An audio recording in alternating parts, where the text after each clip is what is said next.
frantic search in Mount Rainier National Park right now. Authorities searching the wilderness for an armed survivalist on the run.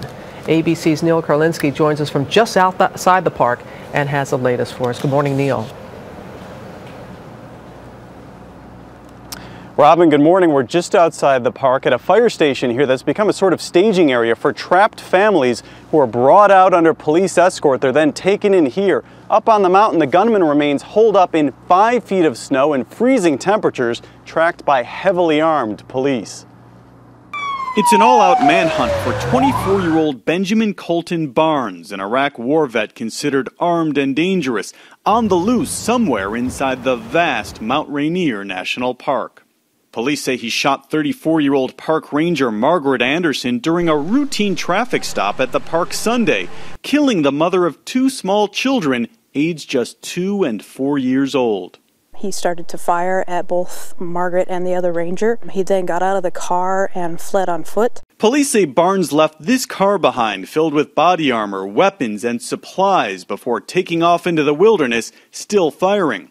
Park officials scrambled to protect visitors and gathered more than 100 of them inside this building called the Paradise Visitor Center. Here, guarded by armed park rangers and tactical officers sent in to protect them, men, women, and children spent the night sleeping on the floor, huddled together. The new visitor center has all these windows to give you this beautiful visual of paradise. Well, that also can make everyone in that visitor center a sitting duck. Early this morning, police methodically evacuated some of the stranded. It was really scary. I don't ever want to do that one again.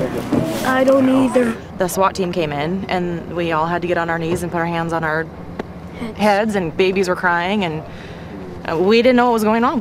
ABC News obtained court documents that show Barnes has a violent past and has threatened the mother of his child with guns before. They had a bitter custody battle last summer. Police tracked Barnes through heavy snow, following footprints with ground teams, while an airplane with infrared cameras searched for him by seeking out his heat signature.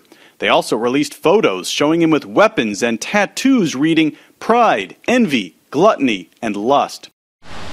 As police learn more, they also now believe he's responsible for shooting 4 people earlier on Sunday at a house party near Seattle before fleeing to Mount Rainier. Up on the mountain, conditions are said to be extremely rough where the gunman is being tracked. If he did make it through the night, and that is an if according to police, they believe they will get him soon.